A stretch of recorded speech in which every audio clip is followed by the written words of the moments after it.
The reason why the Kosovo independence is so significant is because it addresses an issue that's prevalent throughout the world. For example, Sri Lanka, where you have a minority that has been oppressed by the majority.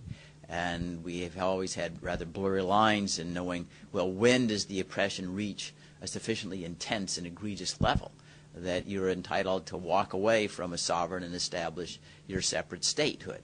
And Kosovo certainly creates a benchmark. We all saw on TV, maybe 10 years ago, the ethnic cleansing of Slobodan Milosevic, all these Kosovar Albanians being deported, if you will, to other neighboring states.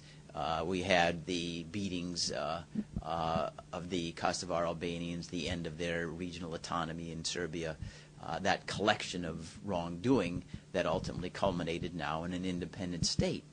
And now we look at many, many other countries which are confronting comparable kinds of divisiveness and brutality by the central government. And the questions raised as well as the United States and the European Union and the world also going to accept statehood demands from minorities that are suffering comparably or greater than Kosovo. There's always a worry that this will perhaps spin out of control and will create more convulsions than otherwise, but I think that's the opposite. I think when you force a minority to live under a brutal regime, it continues a convulsed state of affairs. And with Sri Lanka in particular, with which I'm familiar, we've had almost 50 years of oppression of a Tamil minority at the hands of a Sinhalese majority. At present, there's indiscriminate bombing of civilian areas in the Tamil north of Sri Lanka. You've got the Rajapaksa brothers. They're the ones who run the government at present with the General Fonseca, accused of egregious human rights violations. You can commit crimes against Tamils with virtual impunity. Over decades, there's been maybe one or two prosecutions for disappearances, for kidnappings, for arbitrary arrests, that sort of thing. They've got preventive detention laws that make it a police state. In the north, where the Tamils reside, it's almost a black hole. No foreign reporters permitted there, no TV reporters, no UN presence there, no ambassadorial presence there. And the issues are always raised, well, we cannot authorize any kind of statehood as in Kosovo because then it will cause an unraveling of the nation-state system. But I think we need to go back to our own Declaration of Independence that gave birth to the United States of America. It announced this principle that's been accepted since, that when a government becomes exceptionally oppressive and evinces a design to exercise absolute despotism or tyranny over a minority, there is a right to establish your own separate form of government. And that's what we're seeing in many places of the world, these struggles. And it's too often, in my judgment, that it's power politics rather than a recognition of this natural right to statehood when you're oppressed that takes precedence. A Buddhist in Tibet is not going to receive statehood because China will never let that happen. The Chechens in Russia will never receive statehood. Now, you've got a different situation in Sri Lanka and other countries where you've got minorities that are not confronting superpowers.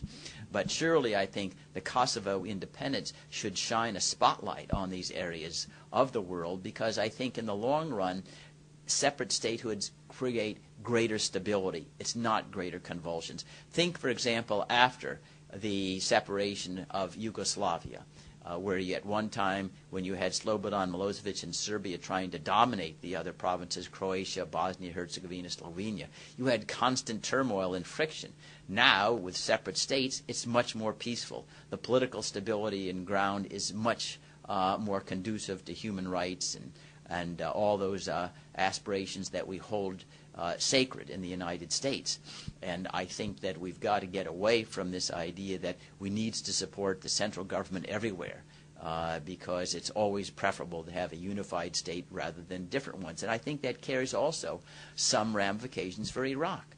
Why is it that it has to stay unified? Why not a Kurdish state in the north, a Sunni state in the center, a Shia state in the south? Forcing people together when it's shown over a long period of time that they don't have the homogeneity, the common DNA to live harmoniously seems to me utter nonsense. It's a formula for disaster. And so the Kosovo, I think, message is we need to look at places like Sri Lanka and Iraq and other places where we've got constant convulsions to see whether or not it makes sense to redraw boundaries. And another area where this cries out for attention is in Africa, where perhaps the entire continent is driven by convulsed states because boundaries were drawn arbitrarily without any sense of homogeneity and unity of history, tradition, religion, or otherwise. And we see the result. But there's been this idea that the sacredness of the boundaries means we can never touch this kind of situation. Now, it wasn't true in Ethiopia. It spun off Eritrea. And so I think the main international ramification from Kosovo ought to be we need to rethink the customary support we give for unity and blinding ourselves to the oppression, to the misery that's inflicted on minorities and creates civil warfare, if you will, as in Sri Lanka, that will persist forever until there's finally an ability to create a separate statehood that will be able to conduct its own affairs in a ways that satisfies its own domestic constituency and is harmonious with its neighbors. It is in the national security interests of the United States to do that. Take, for example, in Sri Lanka, where the Tamils have offered with a separate statehood to form an alliance with the United States. They have economic resources, and history teaches that a country doesn't, out of spite, stop trading or economic relationships, even if they think that they've been unfairly treated. I mean, Iraq will sell us oil no matter who is running. When Saddam Hussein was there, they'd sell oil to us. You know, Iran will sell oil on the market. It will get to us. Hugo Chavez in Venezuela sells us oil. So I don't think we need to be worried about antagonizing the country that's remaining after there's a separation. Now, some would say, well, we had our embassy burned in Serbia after the recognition of Kosovo, and some others did. But as heinous as that is, these are one-shot affairs. There's no suggestion that Serbia is now going to walk away from the European Union and to give up trade or anything of that sort. Remember the wisdom of Lord Palmerston. Nations don't have permanent friends and enemies. They have permanent interests. And the interest of the United States regularly is in recognizing these separatist, if you want to call them separatist movements for statehood, really, and because it furthers political stability. And, of course, when we recognize these new states who subscribe to the principles of democracy and free enterprise, it gives us a new ally.